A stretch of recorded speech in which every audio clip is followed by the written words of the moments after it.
So, after Venezuela, that raid, Donald Trump's renewed talk of the US needing Greenland for security and didn't rule out seizing it next, sending diplomatic shockwaves across the globe. Denmark and other NATO allies warned any US move on Danish territory could destroy the alliance and stressed Greenland's sovereignty must be respected.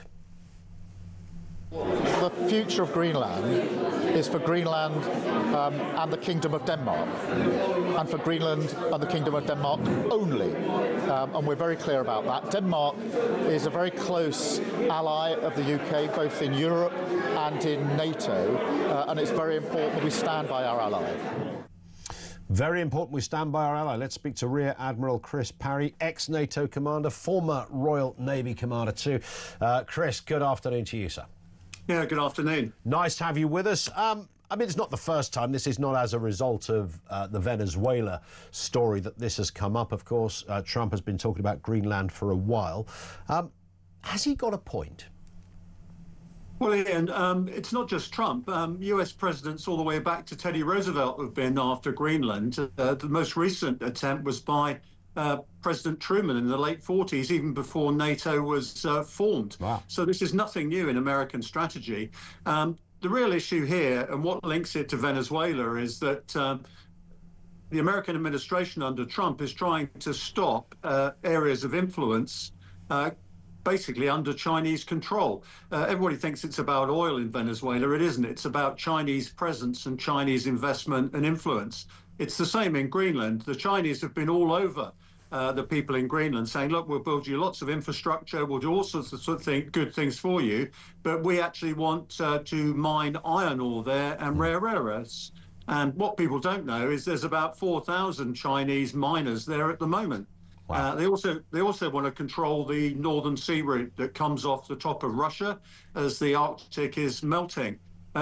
Interestingly, I find it intriguing that the Prime Minister thinks that the future of Greenland is down to Greenlanders, but he won't actually let the future of the Chagos Islands be settled by the Chagos Islanders. Cracking point, indeed. So this is a sort of geopolitical wider story. One is forced to wonder, Chris, why Denmark themselves, this is all part of the Kingdom of Denmark, as it's officially called, why Denmark themselves haven't been more frustrated by the potential of a Chinese takeover or certainly incursion.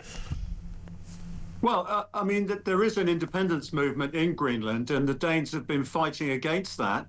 And of course, the Chinese would very much like the 57,000 Greenlanders to go independent so that they can actually lean on them. The Danes are waking up to this, I think. They're putting more of their defence and investment into Greenland and drawing them closer. But the fact of life is, as well as the Chinese footprint in Greenland, the Americans are also worried about that vast extent of territory being used for overflight by missiles that come across the top of the pole and strike North America. Yeah. In that respect, then, and the question is wider than just this idea that it's sort of Trump's vanity that he fancies owning another country, doesn't really define what's being discussed here. This is a wider geopolitical issue with huge security implications. So therefore, and you rightly say, Chris, that it goes back, this is not a Trump thing. Other presidents have talked about this. I'm sure it was across the desks of Obama and Clinton as much as anyone else as well. So it is of importance. Strategically, it is important. This isn't Trump just playing around for vanity and ownership of another land. This has genuine security implications across the globe. Yes, it does. It's vitally important from, as I said, a mineral resource point of view, but also strategic reasons. It was also vital during the Second World War when we wanted to bring stuff across the Atlantic. But people need to look at the American national security strategy. They say that their pacing threat is China.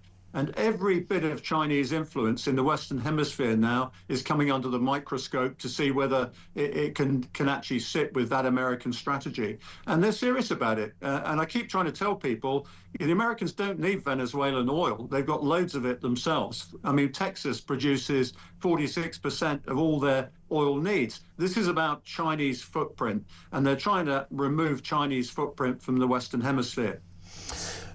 Will it be successful? Oh, yeah, I think so. And what we have to remember here is the way Trump operates. If you read The Art of the Deal, he says all the time, look, I'll show you something with my right hand. I'll outrage you, I'll amuse you, I'll entertain you with my right hand. Meanwhile, I'm doing something else with my left hand. And that's what's happening here. Everybody thinks he's going to invade. No, he isn't. Of course he isn't. Is he going to take on Denmark? No, he isn't. What he's trying to do is get Denmark to put more resources into defense and investment. He's trying to get the Europeans to take Greenland seriously. And he also wants privileged access in case he needs it for defense. Yeah. And there's not, I mean, we're not going to have warships from France and Germany going to fight America, are we? No. Definitely not from Germany. No, none of us would want to tell you the truth. We just need to start understanding where America's coming from now. If I'm honest, what Venezuela demonstrates is the Americans don't trust us anymore. We're not as good as they are at doing this sort of thing. And I think the only country they trust militarily right now is Israel. Yeah. It's not going to go away, is it, Chris? Just a final point. This will stay live now because there is a bit of a momentum, I suppose, in the Trump administration. Well, I think there's room for negotiation here. You know, what the Danes and the rest of NATO have to do is say, right, where do you see Greenland? There's another analogy as well, Ian. Ireland's the same. Ireland is sort of pretending to be neutral at the moment, but of course we know Russian warships and submarines are operating to the west. They're infringing their economic zone at the moment. You can't be a conscientious objector in today's world. I'm afraid it doesn't work. All the neutral countries, apart from Switzerland, like Sweden and Finland, have said, we get it. We need to be well armed and also not a provocation in terms of weakness. Yeah. Great point to finish on. Chris, thank you for your time. Always good to talk to Rear Admiral Chris Parry, ex-NATO commander. He knows this territory well.